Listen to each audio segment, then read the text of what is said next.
Habari. Ulimwengu ni mkubwa kuliko tunavyofikiria na Afrika inathibitisha hilo. Endelea kutazama kwa sababu sehemu ya kuvutia zaidi bado inakuja. Jisajili na upende, hakika hutajuta. Leo tutazungumzia uvumbuzi wa kale wa Afrika. Tumekusanyika hapa kwa sababu ya kuchunguza maarifa ya kisayansi yaliyosahaulika. Historia inayofundishwa shuleni mara nyingi huacha mambo muhimu kutoka bara letu. Tuna haki ya kujua nini wazee wetu walifanya miaka elfu kadhaa iliyopita. Uvumbuzi wa Afrika ulikuwa wa hali ya juu sana kabla Ulaya haijajulikana. Mambo mengi tuliyoyajua leo yalianzishwa hapa Afrika Mashariki na Magharibi. Ninyi mnaofuatilia kipindi hiki, mnapaswa kujua ukweli ulio wazi kuhusu ustadi wetu. Kama bado hamjajiandikisha kwenye chaneli ya Ufalme Uliopotea, tafadhali fanyeni sasa na mtupe like. Historia hii inahitaji kusimuliwa kwa vizazi vyote vinavyokuja baada yetu wa leo.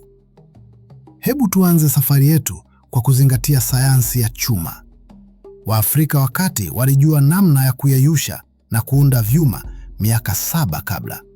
Katika eneo la Uganda ya leo, wafundi walifanya tanuru zenye joto kali.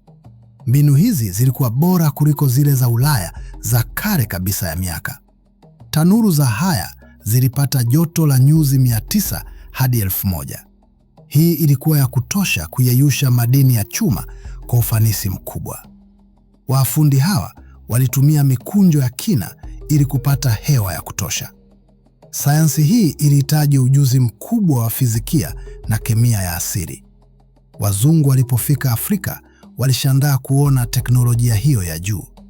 Kwa bahati mbaya, historia hiyo haikuandikwa kwa ukamilifu katika vitabu vyetu. Waafrika wa Ghana ya kale walijua kupima uzito wa dhahabu kwa usahihi. Mizani yao ilikuwa na uzito mdogo wa gramu 1 au chini zaidi. Wafundi hawa walitumia uzito huu wa kina katika biashara yao ya kila siku. Sistema hii ilianzishwa miaka 1000 hivi kabla ya Kristo kuzaliwa duniani. Uzito wa gramu 1 unaweza kuonekana ni mdogo sana kwa macho, lakini teknolojia yao iliwapa uwezo wa kupima kwa usahihi mkubwa.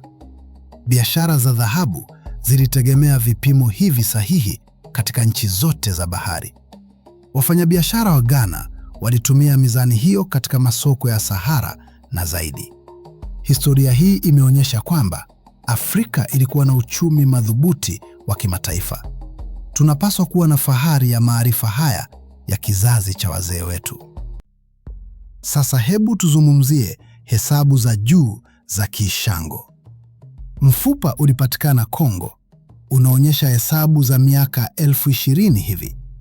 Juu ya mfupa huo kuna mstari iliyochongwa kwa utaratibu mahususi sana. Wanasayansi wanadhani mstari hiyo ni kalenda ya mwezi kwa wanawake. Ikiwa hilo ni kweli, basi ina maana Waafrika walijua hisabati ya juu.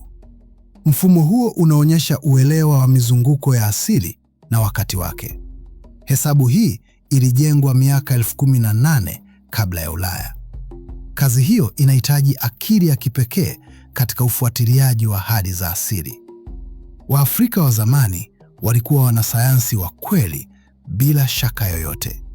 Taarifa hii inaweza kubadilisha jinsi tunavyoona historia ya hisabati ulimwenguni. Katika eneo la Ethiopia ya leo, walikuwepo mabingwa wa ujenzi wa majabali. Kanisa la Lalibela lilichongwa kutoka kwenye jabali moja kubwa la asili.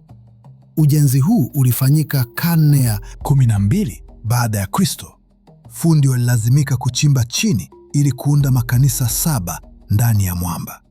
Kila kanisa lina nafasi ya ndani yenye nguzo na madirisha ya kupendeza. Michoro ya ndani imeandikwa kwa sanaa ya hali ya juu sana. Ujenzi huu ulihitaji mipango ya kina na uzoefu wa miaka mingi. Wafundi walishirikiana kwa ufanisi mkubwa ili kumaliza mradi huo muhimu. Leo, Lalibela ni mojawapo ya maajabu ya urithi wa dunia. Wataalamu bado wanashangaa jinsi walivyoweza kufanya kazi hiyo bila zana za kisasa. Ninyi mnaosikiliza sasa, Ninawaombeni muandike maoni yenu kuhusu mambo haya. Je, mlijua kuhusu uvumbuzi huu wa chuma kabla ya leo?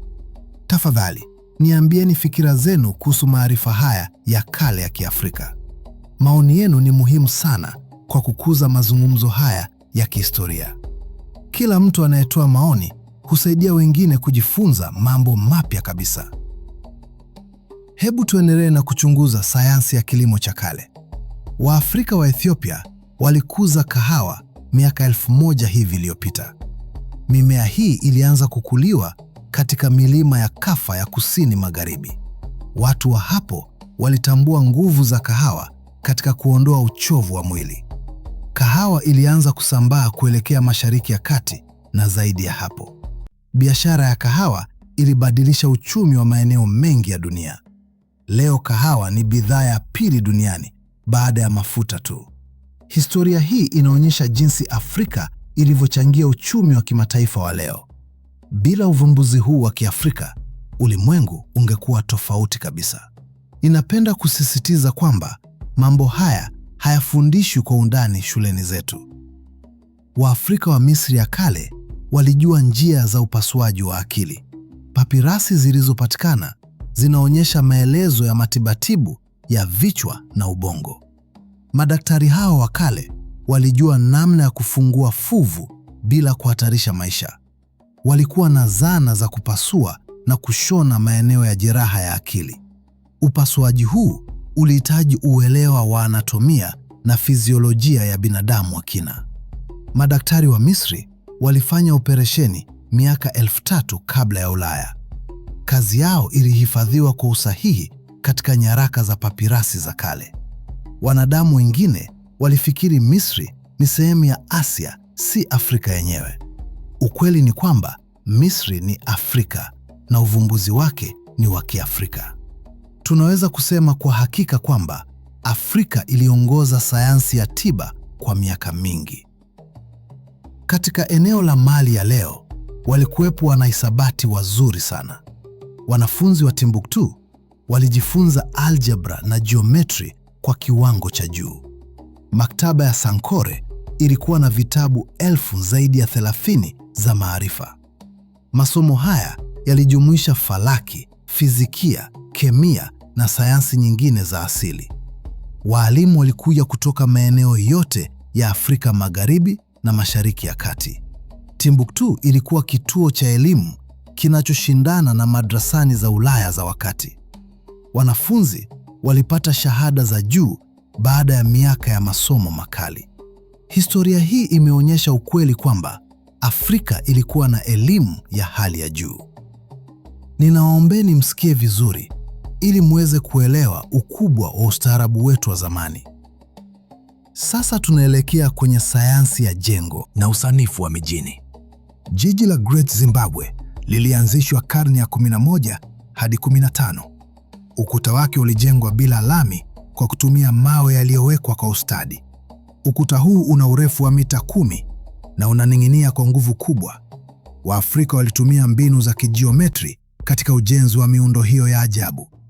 Great Zimbabwe ilikuwa kituo cha biashara cha dhahabu na ivory cha muhimu.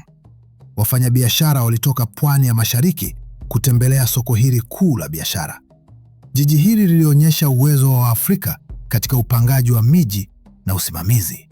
Hadi leo, watalii duniani kote wanakuja kushangaa ujenzi huo wa kipekee.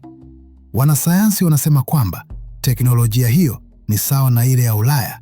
Kwa hiyo tunatakiwa kuwapa heshima wa Afrika waliojenga ustaarabu huo wa kusini. Pia katika maeneo ya Sahara ya kale kulikuwa na mbinu za umwagiliaji.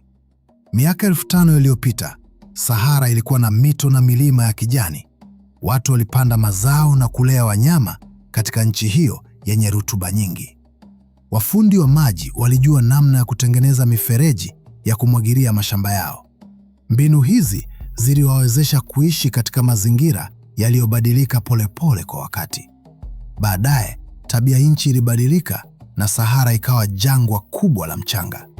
Lakini historia inaonyesha kwamba Waafrika walikuwa na uwezo wa kusimamia rasilimali. Mbinu za umwagiliaji zilienea hadi Misri na maeneo mengine ya Afrika. Teknolojia hii ilisaidia kuanzisha ustaarabu wa kilimo wenye nguvu za uzalishaji.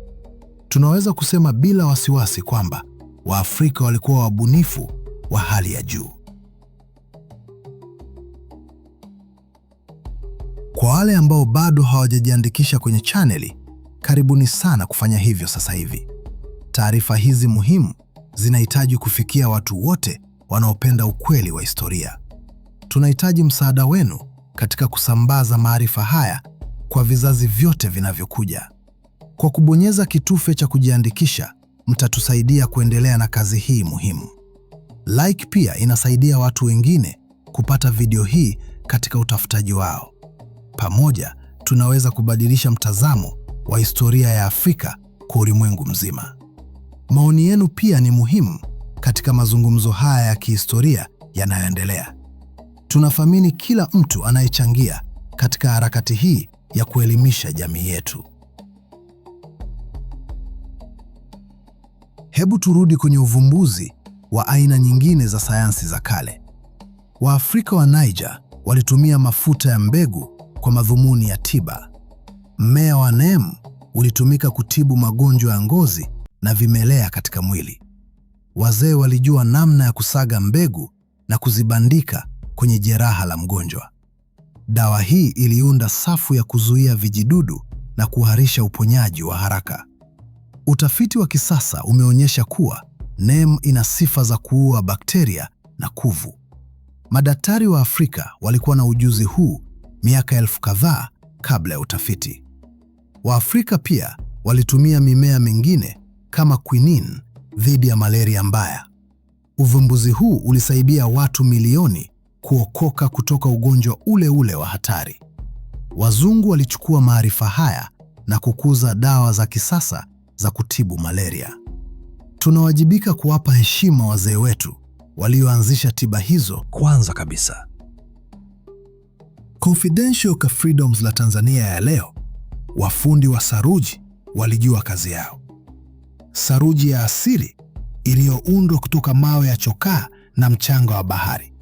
Waafrika walichanganya na maji ili kupata kiambata chenye nguvu za kufunga. Ujenzi wa tembe na nyumba zilihitaji saruji hiyo ya kale ya kipekee.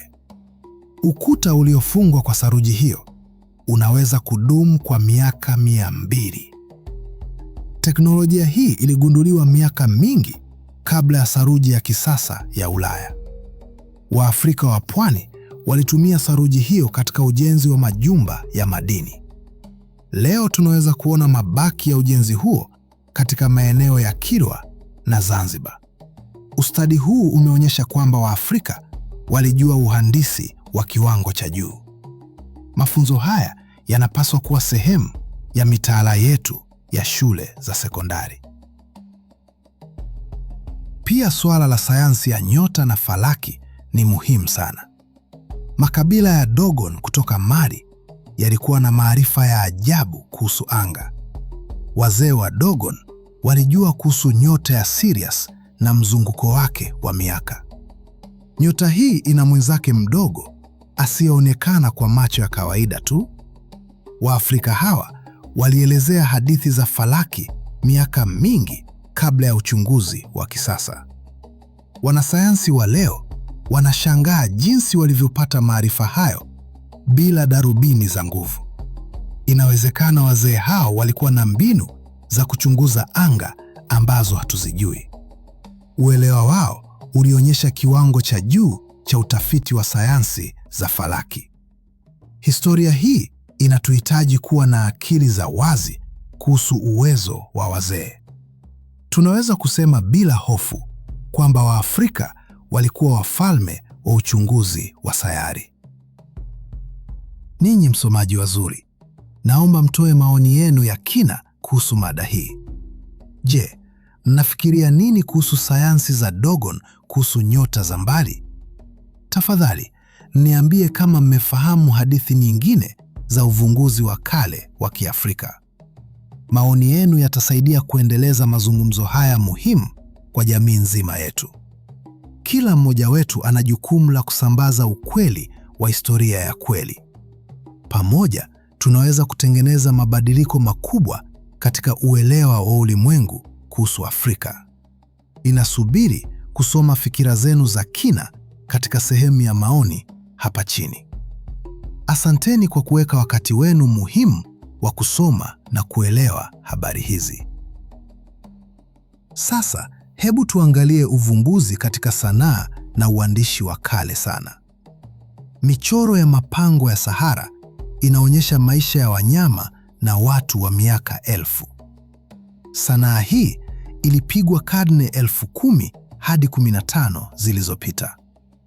Waafrika wa wakati huo walijua jinsi ya kutengeneza rangi kutoka mimea na madini. Michoro yao ina undani wa kielewa na maelezo ya mazingira yao ya kila siku. Picha za wanyama zimechorwa kwa usahihi wa kimaumbile unaoshangaza sana kabisa. Sanaa hii inatuonyesha kwamba Waafrika wa kale walikuwa na akili za kipekee. Michoro ya mapango ni rekodi za historia ambayo haziharibiki kwa miaka mingi. Leo wanasayansi hutumia michoro hiyo kuelewa mabadiliko ya tabia na hali ya hewa.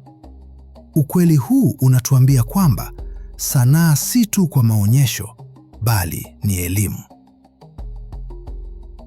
Pia katika suala la uandishi, Waafrika walitangulia kwa njia kadhaa muhimu. Mfumo wa herufi wa Vai wa Liberia ulibuniwa mwaka 1870. Mfumo huu ulijengwa na mtu mmoja anaitwa Douala Bukele bila kufundishwa. Herufi za Vai zina alama 200 zenye sauti tofauti za lugha. Mfumo huu ulionyesha kwamba Waafrika walikuwa na ubunifu wa kielewa wa hali ya juu. Lugha nyingine za Afrika kama Nsibidi pia zilikuwa na michoro ya mawasiliano. Njia hizi za maandishi zilianzishwa miaka mingi kabla ya kuingia kwa wazungu. Jamii zetu za kale zilikuwa na utamaduni wa uandishi unaosimama peke yake. Mifumo hii ilisaidia kuweka kumbukumbu za historia na sheria za jamii. Tunatakiwa kufahamu kwamba Afrika ilikuwa na elimu kabla ya mwingiliano wa kigeni. Travis, apoangalia teknolojia ya utengenezaji wa vyombo, tunakutana na uvumbuzi mwingine. Waafrika wa Nigeria walipiga sanaa za bronze zenye ubora wa kipekee sana. Sanaa za Benin zilikuwa na maelezo ya kina ya uso na nguo za watu. Mbinu ya kupiga bronze ilihitaji ujuzi wa kupikisha madini kwa joto la juu. Fundi walipaswa kuchanganya metali tofauti kwa uwiano sahihi kwa kazi nzuri. Sanaa hizo za bronze ziliibwa na wazungu wakati wa uvamizi wa mwaka 1890. Leo sanaa nyingi za Benin ziko katika makumbusho ya Ulaya na Amerika. Waafrika wanasindikiza kurudishwa kwa hazina hizo za kitamaduni zilizonyakuliwa kwa nguvu. Sanaa hii inaonyesha kwamba Waafrika walikuwa na ustadi wa kisasa wa sanaa.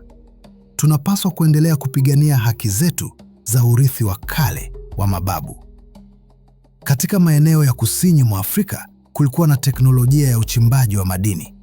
Wafundi wa kale walichimba shimo la kina la mita 100. Mbinu hizo zilihitaji ujuzi wa uhandisi na usalama wa wachimbaji ndani ya ardhi. Waafrika walitumia zana za mawe na mifupa ili kupata madini ya dhahabu. Dhahabu hii iliuzwa katika masoko ya kimataifa ya Asia na Mashariki ya Kati. Uchimbaji huu uliendelezwa kwa miaka mingi kabla ya kuja kwa wakoloni Ulaya. Ustadi wa uchimbaji ulionyesha ujuzi wa kijiolojia na vifaa vya kuchimba vyenye ufanisi. Wafundi walijua kutatua shida za hewa mbaya na maji ndani ya mashimo. Teknolojia hii ilisaidia kukuza uchumi wa maeneo hayo kwa kiwango kikubwa sana. Tunawajibika kuheshimu jitihada za wale walichofanya kazi ngumu hiyo ya uchimbaji. Katika suala la kilimo, tunakumbuka mbinu za upandaji wa mazao ya aina tofauti. Waafrika wa Ethiopia walipanda teff, ambao ni nafaka yenye virutubisho vingi vya afya. Teff ni mchezo mdogo wenye protini na madini muhimu kwa mwili wa binadamu. Kilimo cha teff kilihitaji ujuzi wa hali ya hewa na udongo wa mazingira. Wakulima walijua wakati sahihi wa kupanda na kuvuna kwa kuangalia nyota na mvua. Teff ilienea katika maeneo mengine baada ya miaka ya matumizi ya mafanikio. Leo nafaka hii inajulikana duniani kote kama chakula cha afya chenye thamani kubwa. Waafrika wa kale walishiriki maarifa yao na mataifa mengine bila kupata malipo. Tunaweza kusema kwamba ubunifu wetu ulisaidia kuondoa njaa duniani kwa njia kadhaa. Tunatakiwa kuwa na fahari ya mchango wetu katika kilimo cha kimataifa wa leo. Pia, teknolojia ya usafiri wa majini ilikuwa ya hali ya juu. Waafrika wa Mashariki walitumia meli za ngalawa kuendesha biashara ya bahari. Ngalawa hizi zilipigwa kutoka miti mikubwa ya mvinje na mitende ya karibu. Wanamaji walijua namna ya kutumia upepo na mawimbi ya bahari kwa usafiri. Wafanyabiashara hawa walisafiri hadi Uhindi na Arabia kwa mizigo ya bidhaa. Bidhaa zilizosafirishwa zilikuwa ni zile za dhahabu, ivory na madini mengine ya thamani. Ushirikiano wa kibiashara ulisaidia kuunganisha tamaduni za Afrika na Asia kwa miaka. Mbinu za ujenzi wa meli hizi zilihifadhiwa na kusambazwa kwa vizazi vingi. Leo tunaweza kuona ngalawa za asili zinatumika bado pwani za Afrika Mashariki. Ustadi huu wa kujenga meli ulionyesha ujuzi wa kina wa misumeno na uhandisi. Ninyi wapendwa, naomba mniandikieni maoni yenu ya kina kuhusu uvumbuzi huu wote. Je, mnashangazwa na kiwango cha sayansi na teknolojia ya Waafrika wa zamani? Tafadhali, nielezeni kama kuna mada nyingine za historia ya Afrika mnazotaka kujifunza. Maoni yenu mengi yatasaidia kuongeza ubora wa maudhui tunayotoa kwenye chaneli hii. Kila mmoja wetu ana jukumu la kuchangia katika kusambaza ukweli wa historia. Natumaini kwamba mtatumia muda wenu kuandika mawazo yenu ya busara na ya kielimu. Pamoja tunaweza kuunda jamii yenye elimu ya historia sahihi ya ulimwengu wetu. Asanteni sana kwa kushiriki na kusoma habari hizi zenye thamani kubwa sana. Tunapofikia mwisho wa safari yetu ya leo, tunakumbuka mambo muhimu kadhaa.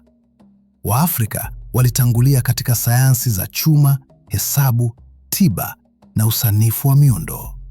Uvumbuzi huu ulifanyika miaka elfu nyingi kabla ya historia inayofundishwa shuleni.